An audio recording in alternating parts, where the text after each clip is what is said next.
প্রত্যেক দিনের মতো আজকেও খুব পচা গরম পড়েছে। দেখো প্রচণ্ড রোদ আর ভ্যাপসানি গরম। বাগানটা নোংরা ছিল বলে আমাদের গাছপালা দিয়ে ভর্তি ছিল, তাই পরিষ্কার করা হয়েছে।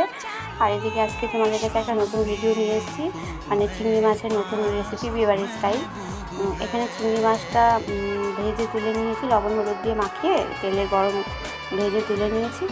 আর তোমার এখানে একটু ভাজা হয়ে গেছে, তুলে নিয়েছি। আর তেলে তোমার একটু দারচিনি এলাচ দিয়ে তেজপাতা দিয়ে কালো জিরে দিয়ে তেলে দিয়েছি, দিয়ে আদা বাটা আর তোমার কাঁচা লঙ্কা বাটা দিয়ে কষিয়েছি। এখানে আবার দেখো কষানো হয়ে গেছে বলে এখানে পেঁয়াজ বাটা ছিল, রসুন বাটা আর হলুদ গুঁড়ো দিয়ে এটাকে ভালো করে সুন্দর করে কষিয়ে নিয়েছি। কষানো হয়ে গেছে বলে এখানে একটু লাল লঙ্কার গুঁড়ো দিয়েছি। এখানে কষানো হয়ে গেছে, দেখো চিংড়ি মাছটা সাইডে রেখেছি। রাখার পরে এখানে এই লাল লঙ্কা দিয়েও কষানো তেল ছেড়ে দিয়েছে। এটা হচ্ছে সর্ষে পোস্ত আর কাজু বাটা, এখানে বেটে রেখেছিলাম আমি আগে থেকে।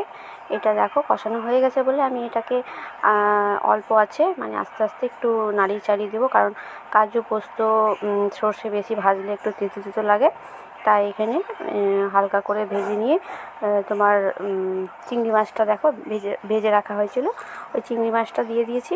এটাকেও একটু নাড়িয়ে চাড়িয়ে নেব, দিয়ে গরম জল দিয়ে দেবো, কারণ ঠান্ডা জল দিলে স্বাদটা একটু অন্যরকম লাগে, যে কোনো জিনিসেই একটু গরম জল দিলে। তো এখানে দেখো কষানো হয়ে গেছে, নাড়াচাড়া দিয়ে একটু গরম জল দিয়ে দেবো। এখানে গরম করে আমি রেডি রেখেছিলাম, দিয়ে একটু এখানে ফুটলেই তোমার গরম মশলা দিয়ে নামিয়ে দিতে হবে। এখানে দেখো এখানে ফুটেও গেছে, দিয়ে স্বাদ মতো লবণ মিষ্টি দিয়ে গরম জল দিয়ে একটু গরম মশলা দিয়ে নামিয়ে দিতে হবে। এটাকে একটু থকথকে রাখতে হবে। তোমাদের দেখে কেমন লাগছে? এখানে তো আমাদের দেখে ভালোই লাগছে, রান্নাটাও খুব টেস্টি হয়েছে। এখানে বরের থালাটা দেখো সাজিয়েছি, এখানে প্লেন একটা রসা করেছি, আর এখানে তোমার ভাতটাও সাজিয়েছি, লেবু দিয়েছি, শাক করেছিলাম। টাটা।